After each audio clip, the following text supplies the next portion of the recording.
ఓ ధనవంతుడు తన కుమారుణ్ణి సముద్ర గట్టున ఉన్నటువంటి ఒక పల్లెటూరుకి తీసుకెళ్లాడు. అక్కడ పిల్లలందరూ కూడా రోడ్డు మీద ఆడుకుంటున్నారు. ఆ పల్లెల్లో ఉన్న వాళ్ళు మంచాలు బయట వేసుకుని మంచాలు బయటే పడుకుంటున్నారు. ఆ పల్లెటూరు మొత్తం చుట్టూ చూపించి ఆ కుమారుడు ఇంటికి తీసుకెళ్లి, ఆయన నీకేం అర్థమైంది? నాన్న, నాకు ఒక సత్యం అర్థమైంది నాన్న. ఏమిటి?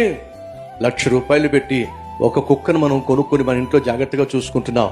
కానీ ఆ పల్లెటూరులోకి వెళ్తే ఎన్ని కుక్కలు ఉన్నాయో వాళ్ళకి.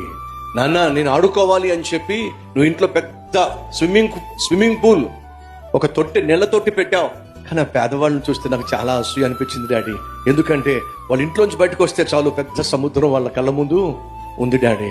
మన రూములో నక్షత్రాలు కనిపించట్లేదు కాబట్టి సీలింగ్ లో కృత్రిమ నక్షత్రాలు పెట్టావు. కానీ వాళ్ళు చక్కగా పడుకుంటే ఆకాశంలో నక్షత్రాలు ఎంత అద్భుతంగా కనిపిస్తున్నాయి డాడీ. గార్డెనర్ని పెట్టి మన ఇంట్లో పూల మొక్కలు నాటించావు, చిన్న గార్డెన్ ఉండాలని చెప్పి. ఆ ఊర్లో ఎక్కడ చూసినా మొక్కలే డాడీ, ఎక్కడ చూసినా పచ్చదనమే డాడీ. నాకు అర్థమైంది daddy.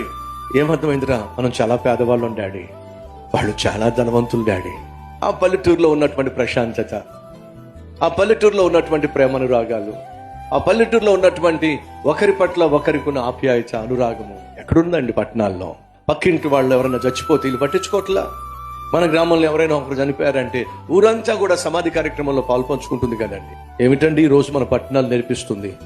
Artificial swimming pool, artificial garden, artificial stars, ఏదో పెంపుడు కుక్క, కొన్న కుక్క. ఇవన్నీ చూసినప్పుడు ఆ పిల్లాడికి అర్థమైంది ఏంటంటే, డాడీ ఇందులో సంతోషం లేదు డాడీ. అసలు అయిన సంతోషం వాళ్ళ ముఖాల్లో చూశాను డాడీ. ఆ పిల్లలు ఎంత చక్కగా ఆడుకుంటున్నారో. ఈరోజు డబ్బు పెరిగే కొలది, ఆస్తి పెరిగే కొలది సహోదరులు ఆప్యాయతలు తరిగిపోతాయి.